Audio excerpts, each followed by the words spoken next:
The first time divorce can feel socially real is not always when the relationship ends. Sometimes it is the first Saturday night when the invitations that used to arrive for both of you simply stop arriving at all. Because some of those friendships were not exactly with you, they were with the couple. Not fake friendships, not necessarily shallow friendships, not people pretending to care until your life became inconvenient. They may have been warm, familiar, generous, and real, but they were organized around a unit that no longer exists. That is the part many people are not prepared for.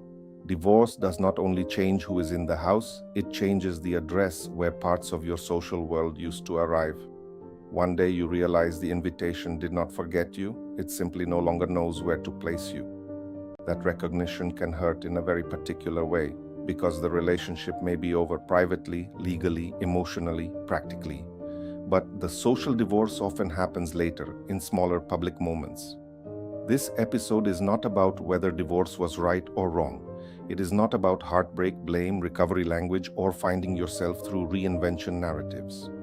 It is about the social architecture that was built around being part of a couple. The dinners where everyone arrived in pairs. The neighbors who invited both of you without thinking. The friendship group where the seating, the jokes, the holidays, and the updates all assumed a particular shape. Then the couple ends, and the shape changes. Some friends stay close. Some become careful. Some choose a side openly. Some choose one quietly.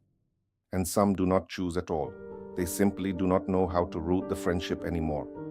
That distinction matters, because if you believe every missing invitation is a personal rejection, the loss can become humiliating. But if you can see the structure, something shifts. You can grieve the social world that disappeared without deciding it proves something shameful about you. You can also begin to ask a different question. Not, why did everyone leave me? But, which parts of my old social world belonged to the couple root, and which parts can now become direct ties? That is a more useful question. It still hurts. It just gives the hurt a map. The research language for this is quieter than the experience itself.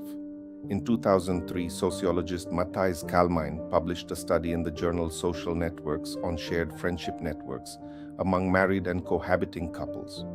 Couples often maintain shared friendships, ties that belong to the couple unit rather than to either person separately. When the couple dissolves, the social route through which those friendships were maintained can dissolve with it. That is the mechanism behind the missing invitation.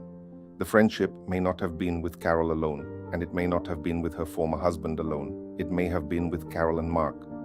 The name on the invitation was not just logistical, it was social.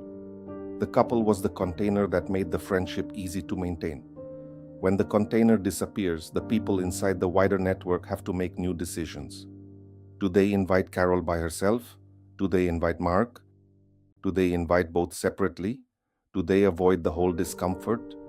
Sometimes nobody makes a decision at all. The invitation simply stops because the old social script no longer works. That is different from cruelty. It can still be painful, but it is not always a verdict. This is why the common advice, you find out who your real friends are, is only partly true. Sometimes you do find that out, but sometimes you find out something more complicated.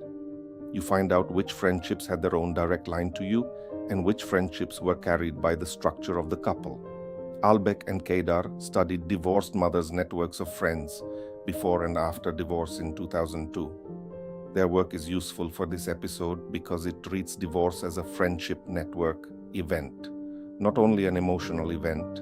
That matters for Carol because the first year after divorce can contain losses that are not romantic at all.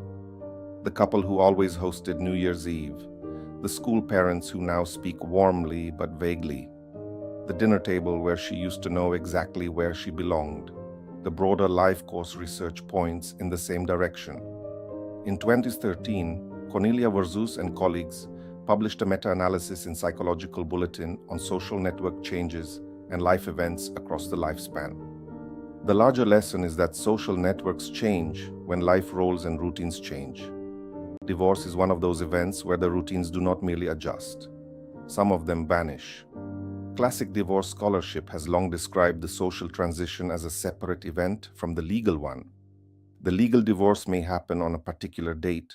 The social divorce arrives through calendars, greetings, invitations, and rooms where your place has not yet been redrawn. There is also a caution here. The social losses after divorce are not identical for everyone. They depend on how the couple's social world was organized and who maintained which relationships. When the marriage ends, people do not simply lose friends in a general way.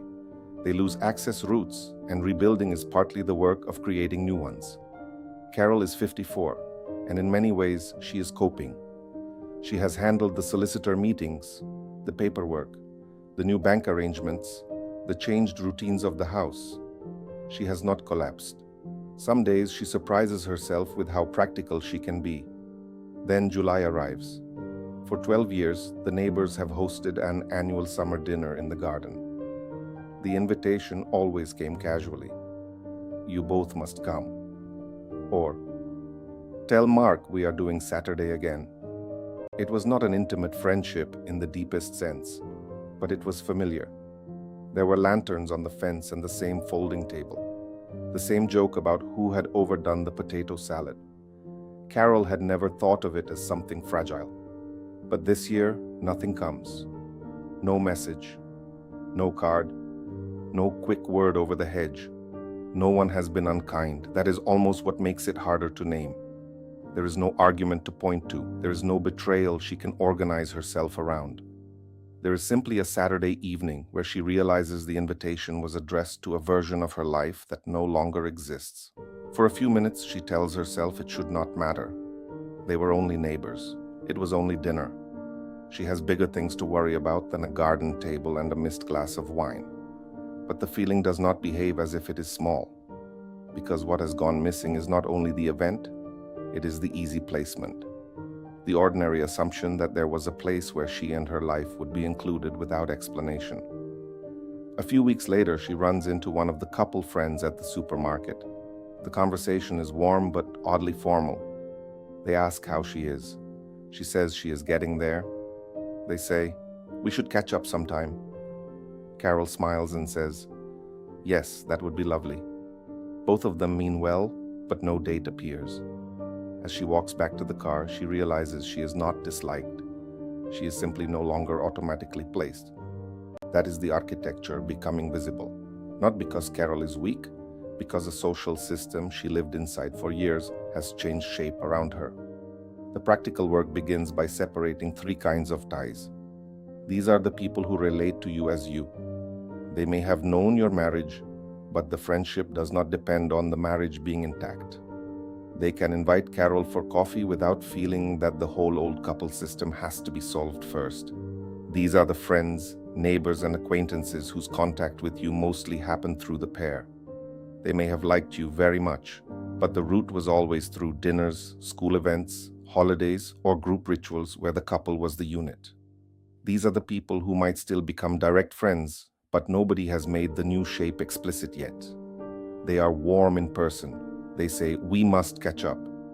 But the old route is gone, and the new route has not been built.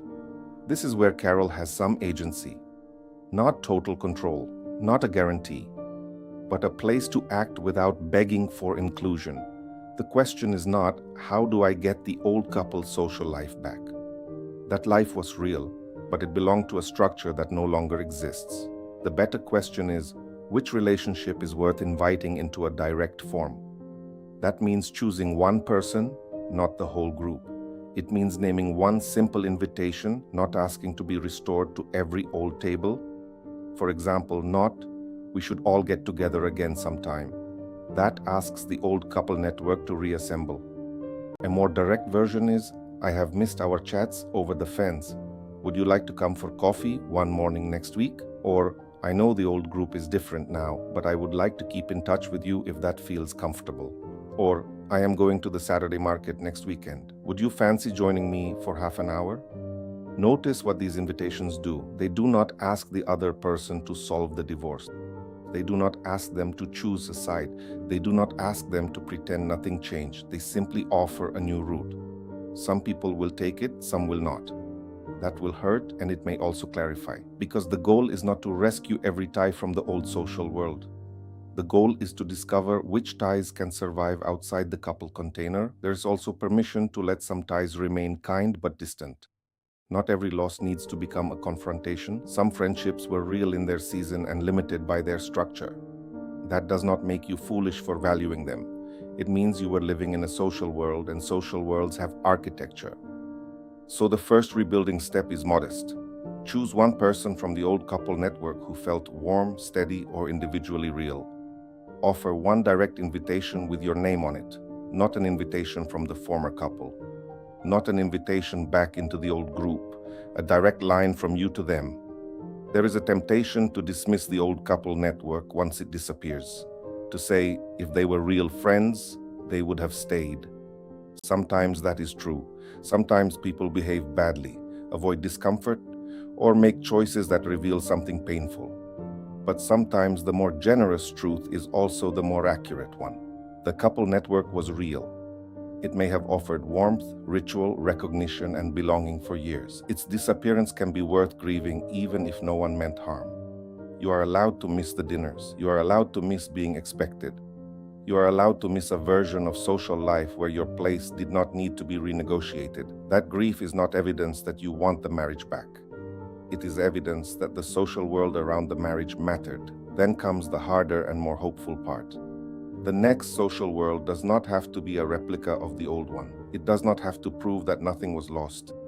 It does not have to replace every couple friend with a new single friend as if human beings were furniture. It can be built differently, more directly, more deliberately, with invitations that name you, not the pair, with routines that belong to your present life, not only to the life that ended.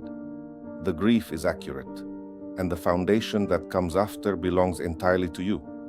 That is not a consolation prize, it is a different kind of foundation. If you are in this part of life, the task is not to pretend the missing invitations do not hurt. They do. The task is also not to chase every old doorway that has closed. Some of them closed because the couple route closed. And some of them may reopen only if they become something more direct. So begin smaller than rebuilding a social life. Begin with one tie that felt real enough to test gently. Not the whole group, not the old table, but one person, one direct invitation, one place where your name, not the couple's name, is enough. Who is one person from the old couple world you could invite into a direct friendship with a coffee, a walk, or a simple note that comes from you alone? If this is the kind of question you want to keep thinking about carefully, the Connection Letter is a free weekly research digest I send every Saturday. One finding, one thing to try, one question. The link is in the description.